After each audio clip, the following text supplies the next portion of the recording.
సార్వత్రిక ఎన్నికల ప్రక్రియ ప్రశాంతంగా కొనసాగుతుందని కలెక్టర్ ఎం వేణుగోపాల్ రెడ్డి జిల్లా ఎస్పీ తుషార్ ధూడి వెల్లడించారు.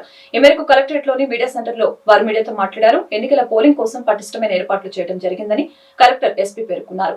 అదేవిధంగా పోస్టల్ బ్యాలెట్ కోసం ప్రత్యేక ఏర్పాట్లు చేసినట్లు వారు తెలిపారు. ఫారం 12 ద్వారా దరఖాస్తు చేసుకున్న ఉద్యోగులందరికీ పోస్టల్ బ్యాలెట్ ద్వారా ఓటు వేసే అవకాశం కల్పించడం జరిగిందని స్పష్టం చేశారు. ఎక్కడ అపోహలకు గురి కాకుండా తమ ఓటు హక్కును వినియోగించుకోవాలని కలెక్టర్ ఎస్పీ ప్రకటించారు. ఎలక్షన్ కండక్ట్ చేసే ప్రిసైడింగ్ అధికారులు, అసిస్టెంట్ ప్రిసైడింగ్ అధికారులు, పిఓ, ఏపీఓ అంటాము. వీరికి సహకరిస్తూ మరి 5 మంది ఓపీఓలు కూడా ఉంటారు, 4 లేదా 5.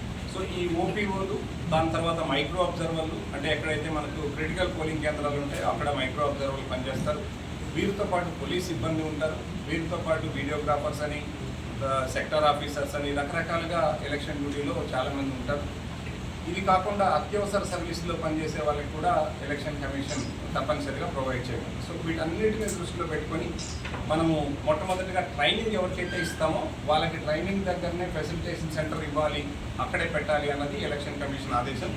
కాబట్టి 5, 6 తేదీలలో, అంటే ఈరోజు, రేపు, ఈ 2 రోజుల్లో పీఓస్, ఏపీఓస్, మైక్రో అబ్జర్వర్లకి ట్రైనింగ్ ఏర్పాటు చేయడం జరిగింది. ఎక్కడెక్కడ ఏర్పాటు చేసాం ట్రైనింగ్ అంటే మనకు 7 నియోజకవర్గాలకు 7 నియోజకవర్గ హెడ్ క్వార్టర్లో ట్రైనింగ్ అరేంజ్ చేయడం జరిగింది.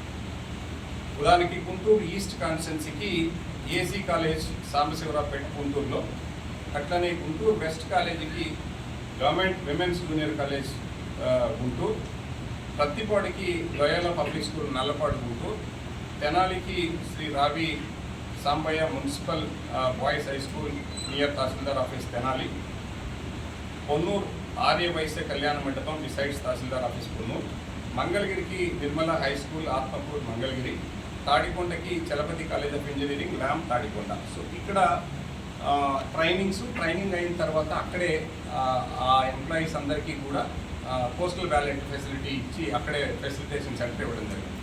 సో గతంలో లాగా కాకుండా పోస్ట్ ద్వారా పంపడం ఇవన్నీ లేకుండా ఫెసిలిటేషన్ సెంటర్ అక్కడే ఏర్పాటు చేయడం, అక్కడే వెళ్ళి వీళ్ళు ఓట్లు వేసుకునేటటువంటి సదుపాయం. ఇక్కడ ఒక చిన్న అర్థం చేసుకోవాల్సిన అంశం ఏంటంటే, మన జిల్లాలో ఈ ఎలక్షన్ డ్యూటీలో ఉన్న ఎంప్లాయీస్ కొంతమంది వేరే జిల్లాలో కూడా ఓటు ఉంది. అంటే ప్రధానంగా మన జిల్లాలో పనిచేస్తున్న ఉద్యోగస్తులందరికీ మన జిల్లాలో ఓటు ఉంటుంది. కొంతమందికి ఉదాహరణకి పల్నాడులో ఉంది, కొంతమంది బాపట్లలో ఉంది, కొంతమంది విజయవాడలో ఉంది. ఇవి కాకుండా శ్రీకాకుళం దగ్గర నుంచి చిత్తూరు వరకు కూడా ఓట్లు. సో కాబట్టి మన జిల్లాలో ఉన్న ఎంప్లాయీస్కి 26 జిల్లాల్లో ఓట్లు ఉన్నాయి.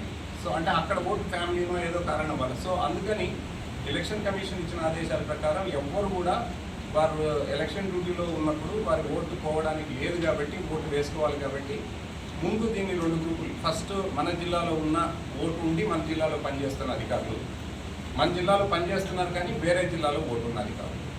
సో 2 రకాలుగా ఉంటారు. సో మన జిల్లాలో ఓటుని మన జిల్లాలో పనిచేస్తున్న అధికారులు అందరికీ కూడా ఫస్ట్ ఈరోజు పీఓ, ఏపీఓలు అందరికీ కూడా ఎక్కడైతే ట్రైనింగ్కి వెళ్తున్నారో అక్కడే వారు ఓటు వేసుకునే సదుపాయం కల్పించడం జరిగింది.